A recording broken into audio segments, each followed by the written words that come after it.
It happens in a single, silent moment.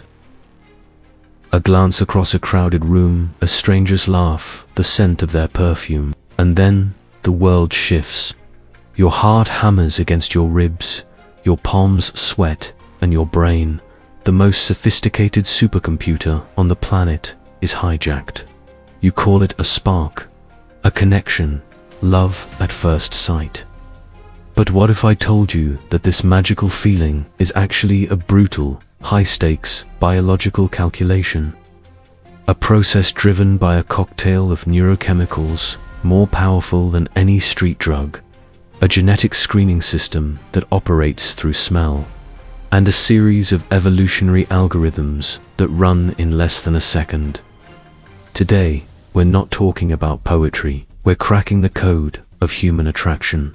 We're going to expose the raw, primal, and often invisible forces that dictate who you desire. Prepare yourself, because you're about to learn that love isn't blind. It's a forensic scientist. To understand attraction, we must first accept a fundamental truth. We are animals, highly intelligent, emotionally complex animals, but animals nonetheless, driven by the most powerful instinct of all, the need to pass on our genes. Attraction isn't about finding a soulmate. It's about finding the optimal genetic partner to ensure our lineage survives and thrives. And the first tool in this high-stakes genetic audit is vision. In a fraction of a second, your brain scans a person's face for one critical signal: symmetry. A face where the left and right sides are near-perfect mirror images is a universal billboard for good health. Robust genes and a stable developmental history, free from disease and environmental stress. Your conscious mind might think, "What a beautiful face," but you're ancient. Reptilian brain is thinking, "What a high-quality set of DNA." This preference is so hardwired that it's observable in infants and consistent across all human cultures. But the visual assessment goes deeper. Your brain is also a hormone detector. In women, features like full lips, high cheekbones, and a smaller chin are linked to higher levels of estrogen, which signals peak fertility. In men, a strong jawline, prominent brow, and a more rugged facial structure are linked to higher levels of testosterone, signaling a strong immune system, dominance, and the ability to protect offspring. It's not a matter of subjective taste. It's your primal brain running a cost-benefit analysis on a potential genetic investment. And the waist-to-hip ratio, the famous hourglass figure in women, isn't just a cultural beauty standard. It's a powerful biological indicator of fertility and the ability to survive childbirth. A man is instinctively drawn to this shape because it screams genetic success for the next generation. But what if the most powerful force of attraction is completely invisible? Enter one of the strangest and most fascinating secrets of human biology, the major histocompatibility complex, or MHC. The MHC is a set of genes that governs your immune system. And here's the mind-blowing part. You broadcast your unique MHC profile through your body odor, and you are subconsciously, powerfully drawn to people whose MHC is different from your own. Why? Because mating with someone with a dissimilar MHC gives your offspring a more diverse set of immune system genes, making them more resilient to a wider range of pathogens. In the famous sweaty t-shirt experiment, women were asked to smell t-shirts worn by different men. Overwhelmingly, they rated the scent of men whose MHC was most different from their own as the most attractive. Your nose isn't just smelling, it's conducting a genetic compatibility test to ensure the survival of your future children. While your primal brain is busy with genetics, your modern brain is being flooded with a chemical cocktail that makes a rave look tame.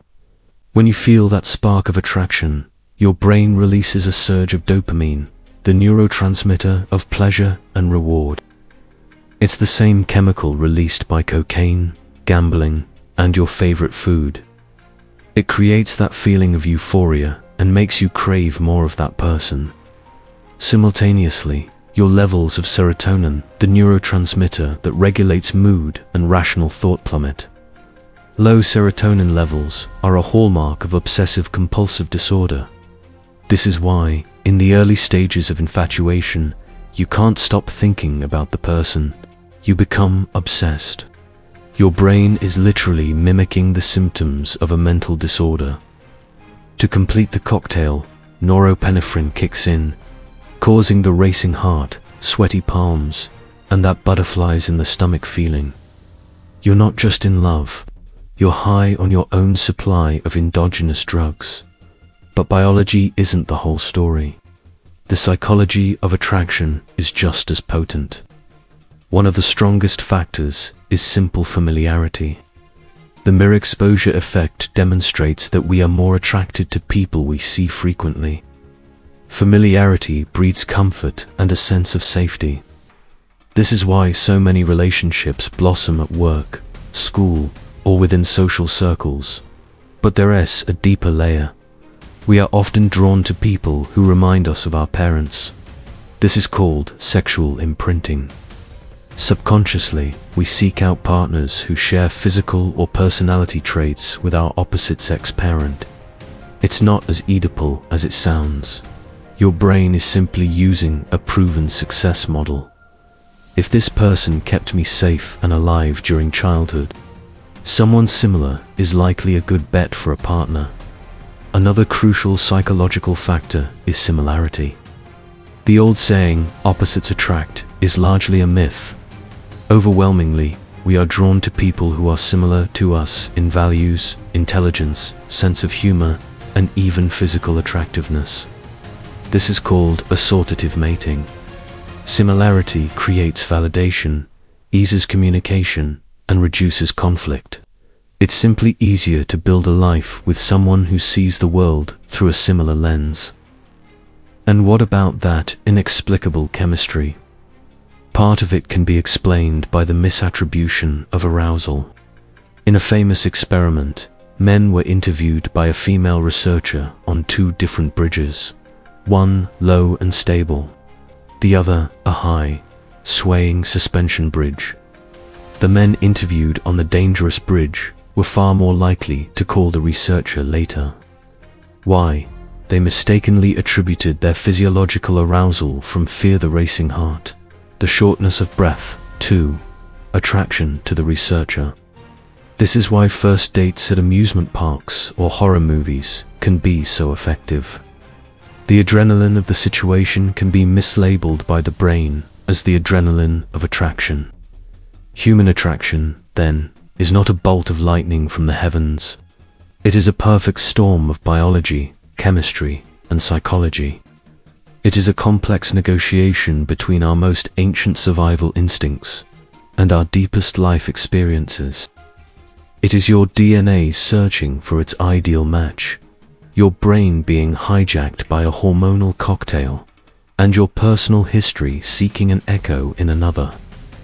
The next time you feel that spark, that flutter in your stomach, remember the incredible, invisible orchestra of forces at work behind the scenes. You are not just falling in love, you are participating in the most ancient and fundamental dance of human existence. The search for connection, continuation, and a reflection of ourselves in the eyes of another. What was the most surprising fact you learned about the science of attraction? And which factor do you think is most important? Biology, chemistry, or psychology? Let us know your opinion in the comments. Let's debate this fascinating topic. And if you enjoyed decoding the secrets of the human mind and body, subscribe to the channel and hit the notification bell, because there's a universe of mysteries inside of us waiting to be explored. Until next time.